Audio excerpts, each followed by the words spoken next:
Welcome to Bedford School, and I'm sorry this is such a strange way to come and see it for the first time.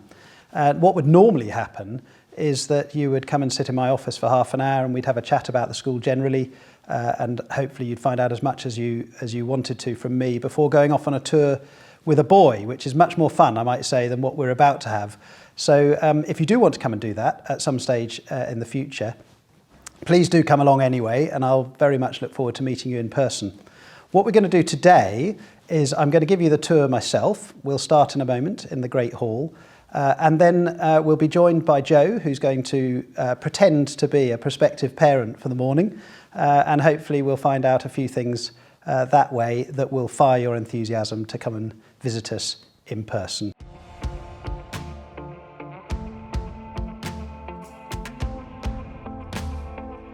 So here we are, we're about to go into the Great Hall, which is my first choice for heart of the school, if you like.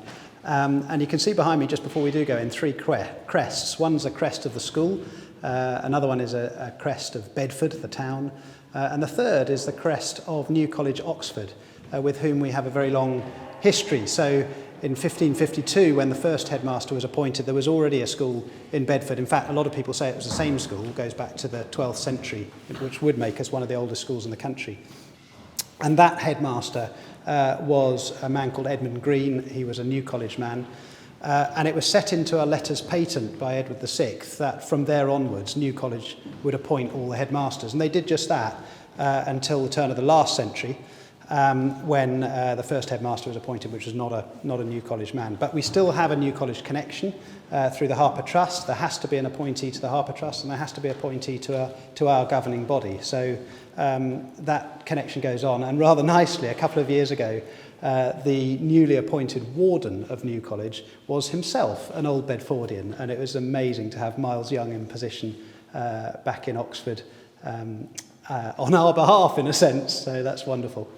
So you've come into the Great Hall at the strangest of times, because behind me you can see a couple of people who are not taking their lunch break and working on through to open all of Captain Tom Moore's birthday cards in time for April the 30th. It's been quite an extraordinary few days since school should have started in here with a start of school assembly. What happened instead was that I gave an online assembly, which the boys listened to, and we received delivery of about 30,000 birthday cards to open up for Captain Moore and his family. We've now got, I think, probably 100-odd thousand. I think it is 150,000 apparently birthday cards. We are making our way through them, but it's taken quite a long time. This room has seen some history. In fact, this entire building has. In 1979, the building burnt down. It was burnt down by a local arsonist who'd done a few other buildings in Bedford. This was his sort of pièce de la résistance, I suppose. And he was jailed, in fact, for life, and came out not all that long ago. But the building burnt down on a Saturday night, and it's gone into folklore really at Bedford School, because on Monday morning there was a notice outside Bedford School which simply said school on as normal, and on Sunday the timetabler had sat down with his pieces of paper and reallocated all the lessons to various different parts of the school, the buildings, some of which you've seen, the pavilion, sports hall, boarding houses and so on. And school just carried on as normal. And that, I think, is the kind of place that we are. We're a get up and get on with it sort of place. And it feels quite frustrating actually at the moment that we haven't got boys here when we managed to go on when the whole building's burnt down. But that's just the way it is.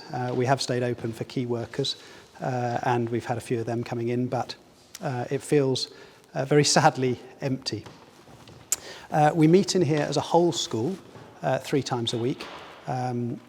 Twice a week, actually, on Monday and Friday for assemblies. Now, it's pretty unusual for a senior school to have headmasters' assemblies twice a week, where I get a chance to address the whole school. And I think that has a pretty profound effect on the school as well, because it brings us all together as a community. We all hear the same things together.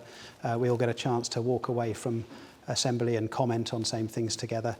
And we sing together, and it's a school that loves its singing, and you'll see in a moment when we go off to the chapel that We sing all the great hymns there, but we also sing the great hymns in this building. And boys remember this for the rest of their lives. They get very emotional about it when they're in the upper sixth and they're having their last few assemblies and they're belting out their favourite hymns, and it's really quite a remarkable sound.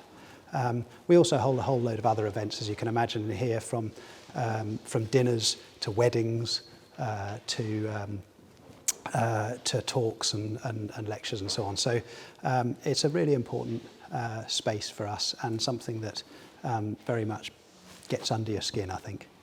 So we're about to enter the second heart of the school, I think, and that's the Memorial Hall, which was given to the school by the Old Bedfordians in 1926 to commemorate all who died during the First World War. 456 Old Bedfordians died in the First World War, more than there were boys at the school at the time. So an extraordinary number. And in fact, 756 died across 2 world wars, and this was later dedicated to their memory as well. And I think this says a lot about the school in a lot of different ways, which I'll tell you about in just a second.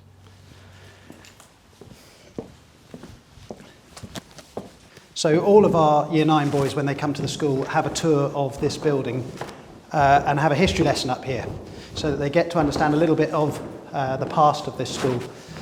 And you'll see what they come into in just a second.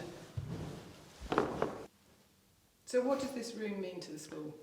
Well, I mean, it's a pretty awesome room all round. It's a beautiful room for a start, but it also serves to remind us all the sacrifices that Old Bedfordians made, often at ages which are only a year or two beyond the age of the boys who are currently at the school.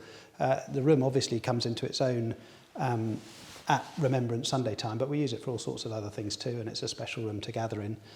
I think that there's a couple of things probably to pick up on from today's perspective. One is that the Old Bedfordian Club is an unbelievable club for the school. It's been going for about 128 years now. I think 3 years ago we had their 125th anniversary, and we had dinners all around the world. They were great fun. We had over 1,000, well, probably nearer 2,000 actually, Old Bedfordians re-engaging with the school at that time. And these are people who feel very strongly about their education here and want to give back to the boys and to the school. And they've done so in all sorts of different ways, be that through coming in and lecturing to boys, or offering work experience in their own workplaces, or financially as well. And we've been very, very lucky with them over the years, and we feel very strongly about them. So boys who come to this school don't just come for their 2, 6, 10 years, whatever it might be. They really are here for life, and that's pretty special. I think the second thing about this room is just the notion of service, which has been ingrained in the school for many, many years. We still have boys going off pretty much every year into the forces, but actually more importantly, we feel a real sense of duty towards the local town that we're part of. And so that manifests itself in every boy, actually, at some stage during their time at the school, doing something meaningful to support and partner with our local community. And that can take all sorts of different faces, but the boys really love doing it. And they go out and help in local primary schools, or they go out and help in local care homes and so on. And they're even doing it actually during the lockdown, which is marvellous. So I think this room, in many ways, embodies what we try to do today, 80 or 90 years on. So we're about to go into the chapel, which was built by Bodley, great Victorian architect at the beginning of the 20th century. This is our my third heart to the school, if you like, and I look forward to taking you around.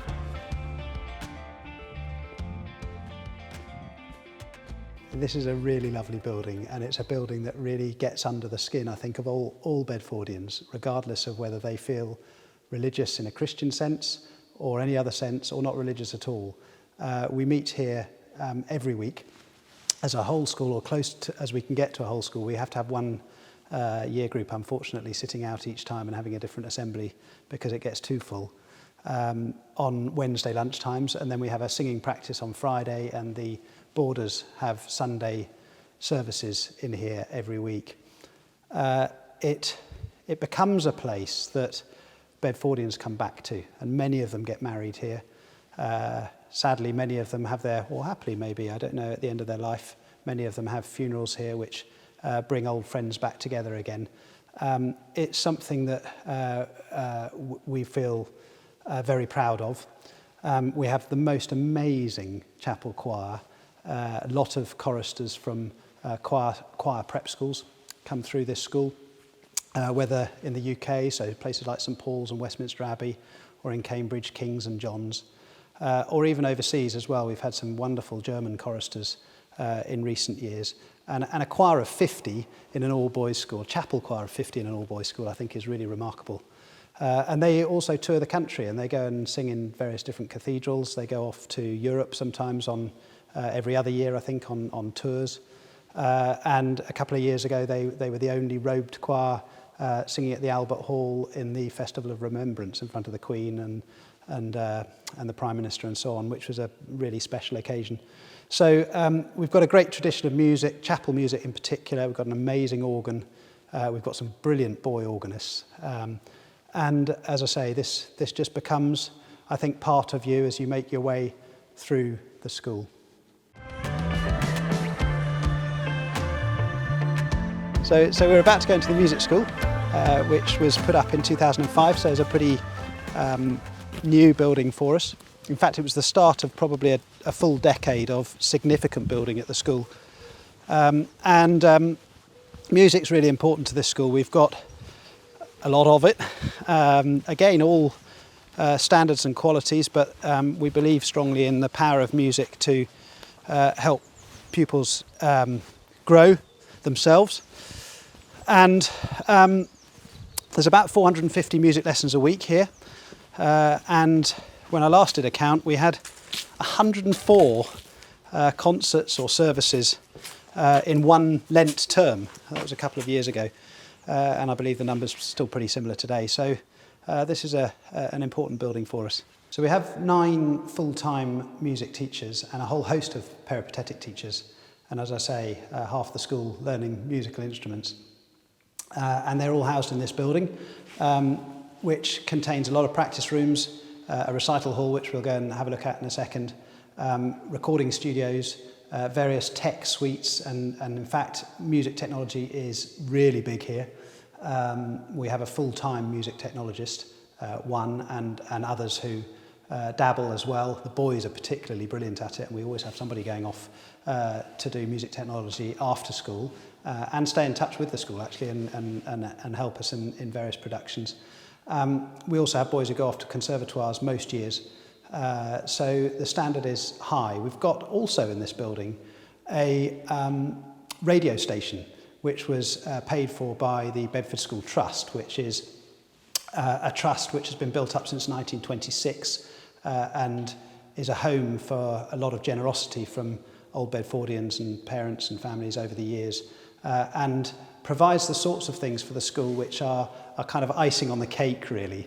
And a radio station was one of those. It came actually out of a competition that the Bedford School Trust devised, where they said to the boys, we're prepared to spend 40,000 quid on something at the school. What would you do it on? And some boys got together. There were a whole load of bids, as you can imagine. But some boys got together and decided they wanted to run a radio station. So the equipment up there is pretty phenomenal. Anyway, I'll take you into the recital hall.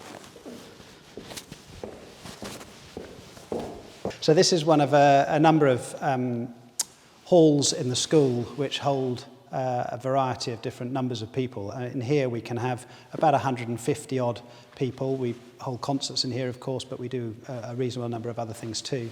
The story goes that the previous director of music, who loved his cricket, was determined that this building would be facing the cricket square so that he could keep an eye on the scoreboard as the day went on. And in fact, a lot of that remains, because when we hold a concert in here every Thursday lunchtime, and we do this for pretty much all boys in the school who at some stage get a chance to perform on a Thursday lunchtime concert. You'll regularly get boys coming in cricket whites or in rugby uniform to come and play their piece and then disappear off to the next thing. So it's important to us that we can facilitate a whole range of different talents in the same person, and that they don't have to give up one thing to concentrate on another.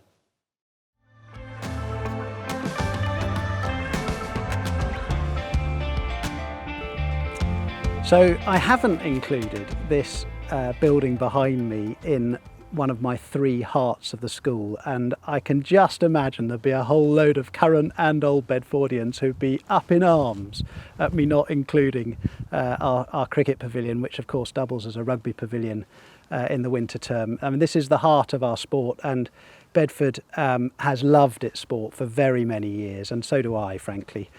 In fact, I'm slightly surprised myself I haven't included it in the top few. It is a special place.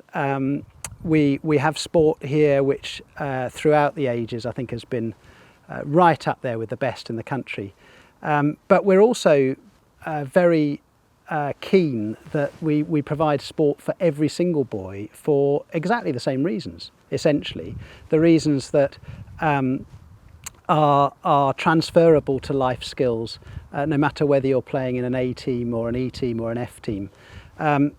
Boys here have to play sport on Tuesday, Thursday afternoons at the very least, and if you want to play sport pretty much every minute of the day outside lesson time all the way through the week, if you're that way inclined, you can do that too. So it is an amazing place to come from that perspective, and particularly on a day like today when the sun's shining and the grounds are looking magnificent. There are very few better places to be in the world, I reckon.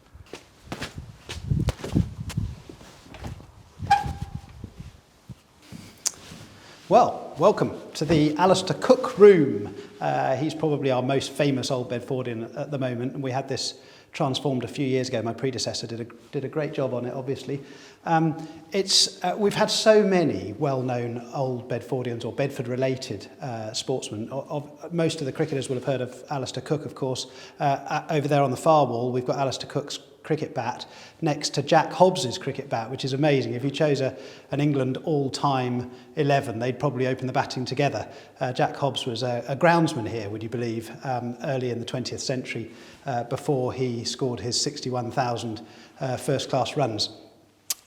We've also had a lot of people who are famous for all sorts of other things around these walls, and you can see up on the walls here all the teams of the past.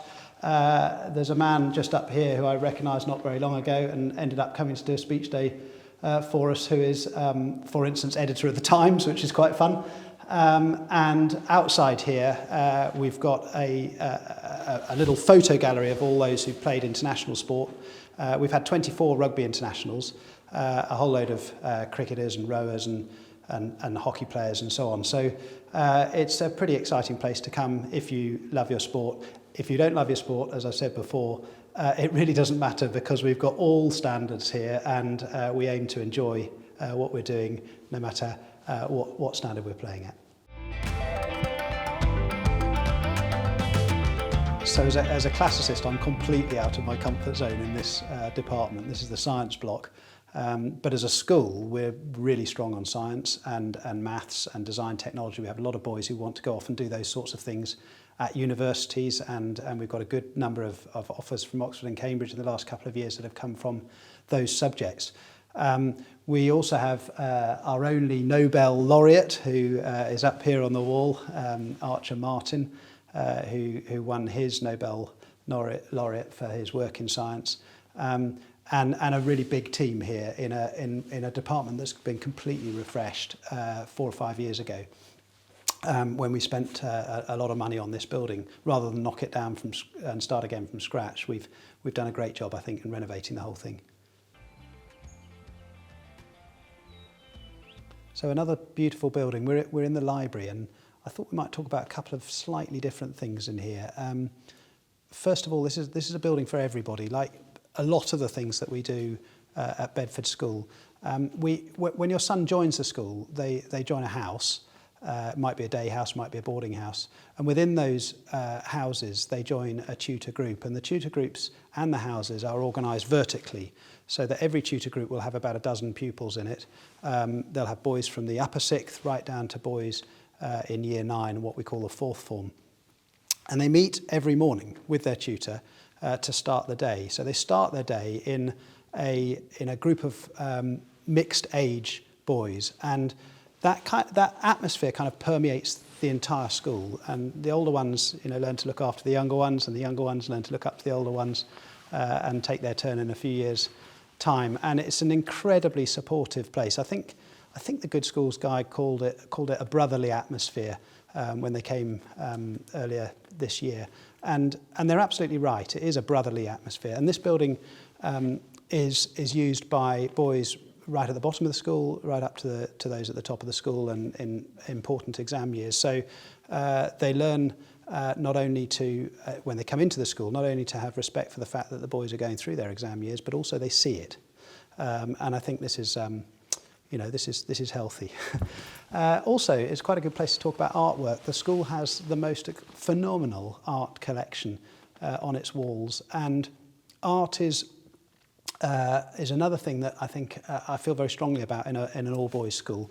In some ways, sport, you know that we've got 1,100 boys here. You know that there's going to be good sport, and we do obviously take a lot of time and energy in that direction. But the arts are always being promoted, and I'm really delighted to say that the boys here see an artist, a good artist, if you like, in exactly the same light as they would see a good sportsman or someone who's good at academic work and so on. So you can excel in a whole load of different things here and be rewarded with the sort of praise and that you deserve. Now, some of our art is housed in here, some of our art is housed in corridors around the school, some, of course, in the art department, but we try to spread it around everywhere so that everyone can share in a nice environment. In the sports hall, as you can see, behind me through these windows here and down a level is the swimming pool. We're in a gym which was given to us very generously by an old Bedfordian a few years ago. It's pretty well equipped, and a lot of the boys spend quite a lot of time in here, particularly rowers and rugby players, as you can imagine. We're going to go on through the upstairs of the sports hall now. We've got 4 squash courts down either side here, and then we come into the main hall at the end, where at the top we have table tennis tables. We have quite a lot of table tennis players. And a sports hall which at the moment we're doing a fair bit of work to. So what you probably wouldn't notice would be we've got a new roof to the hall. We've got a whole load of new lighting. We're just doing the floor, so there are no lines on the floor at the moment. There will be hopefully in the next week or two, but it's a brand new floor. We're going to be doing some new decoration around the hall. And we've got slightly grander designs on that front as well. The hall's been here quite a long time, but ultimately a sports hall is a big space, and we're going to make this space as good as it possibly can be. We've got 6 cricket nets down there and about 15 or 16 cricket nets outside, half of which are hard and half of which are grass nets. So the cricketers are pretty well catered for in the winter. And in the summer we've got basketball in here. We play indoor hockey in here, we play indoor football in here, play a lot of badminton in here. And we're good at badminton actually. We're good at most sports, so we're lucky like that. But we've got some really strong badminton players at the moment coming up through the prep school. They tend to win the national prep school championships, and then into the upper part of the school where they do very well too. So that's the sports hall.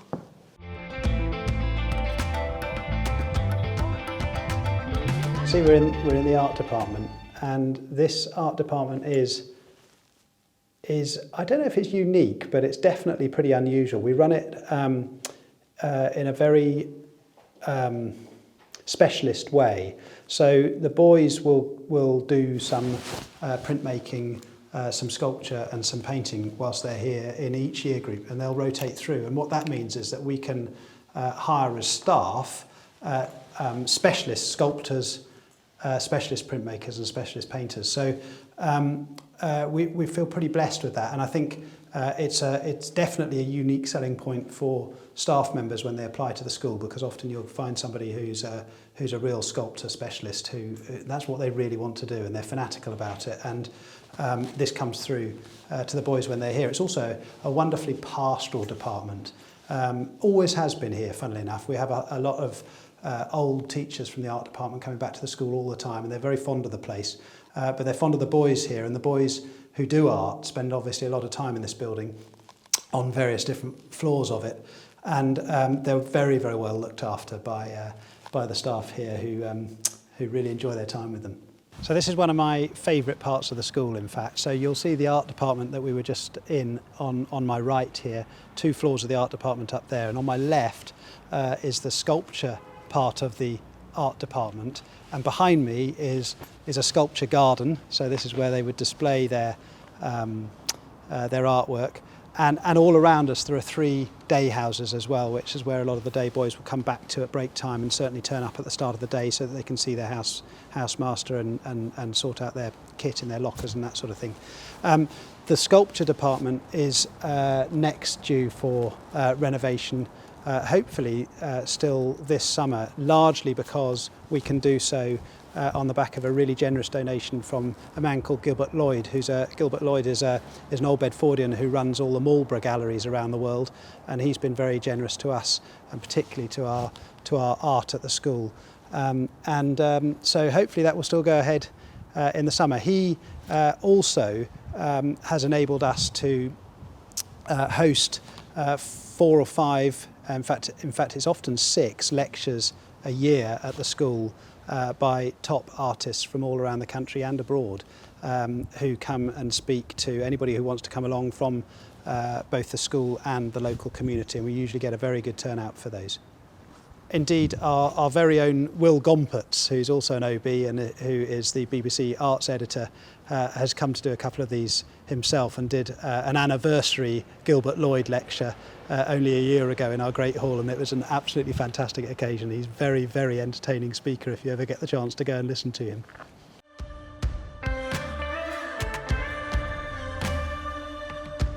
So here we are down at the Quarry Theatre. Now this is a pretty new building to us. We bought, as you can see actually over the top of this structure behind me, we bought an old Moravian church about 10 years ago now, whose front opens up onto one of the main streets in Bedford, St Peter's. And we later converted this into a theatre which we opened in 2014. And it's been an unbelievable addition, not just to the school, but to the whole community. So we run the theatre ourselves and we own it, and all of our boys will have their drama lessons in here, and will put on their plays in here and do their rehearsals in here. But we also run it as a town theatre, and we have up to 10,000 people come through the doors every year to often 3 or 4 events a week. Of a hugely wide-ranging nature. I mean, some of it is theatre, of course, and some of it is film or music or lectures and so on. So it's a 280 seat theatre, and it's something that we're particularly proud of. It's also given a huge boost, as you might imagine, to drama at the school. Drama was probably one of the areas that we felt needed a bit of a lift. We've since, well, as soon as we opened the building, we brought in drama scholarships, and that's helped lift the profile as well. We have scholarships in a whole different range of, well, virtually everything you can think of at the school, actually, to be honest. But drama scholarships were brought in. The quality of drama has not only gone up, but the number of boys doing drama at GCSEs and A-level has shot up as well. There's a whole new staff working with them in the theatre. And it's really a really exciting place to come to now if you're into theatre, and that's probably unusual in boys' schools generally, because, or in if you're a boy who goes off to a mixed school, it's art and drama and music tend to be things which are dominated by girls, and of course if you're in an all boys school that doesn't matter. I mean there's no there's no gender divide or anything in an all-boys school. You just get on with doing things that you're interested in, and so happily people have a free and non-gender stereotypical choice when they're in a single-sex school, and we find that we've got boys not only acting obviously behind me here, but also as part of camera crews and tech crews and working front of house and working backstage and so on. So it's a great place for those guys to be. So this is another place I feel completely out of my depth. This is the DT department, and the DT department has these labs that run the whole length of the bottom of this building. It's huge and it's incredibly popular, and rightly so. And I would genuinely be surprised if this wasn't one of the best DT departments in the country. We've got some fantastic staff members here, and the results they get in the public exams are quite extraordinary. Actually, the boys are fanatical about it. And they make and do some pretty amazing things. I think as we walk out today, I don't know whether you'll see it on the film as we walk out, but we'll walk past a 3D printer that at the moment is printing visors for printing cradles rather for visors to be used down at the hospital. And there are a lot of schools doing this sort of thing, of course, but it's nice to be one of them. So if you do come and visit, and I hope you do, of course, come and spend a bit of time down here with the DT department, because they'll be able to really take you through this area. If the boys had to pick a heart to the school, this is probably it. This is the dining halls. This is what really matters. If you thought cooking for one or two at home was hard, try 1,100 boys. It's amazing. It's an amazing process. If you come on in, this is. I know I'm a bit biased now, but this is honestly the best school dining hall I've ever been in. I don't know if you can hear as I came from the corridor into here, but the acoustics are fantastic. The ceiling has been done in such a way that you can have a conversation across a table like this when there's 400 people in this room and not have to raise your voice. You can hear everything that's said.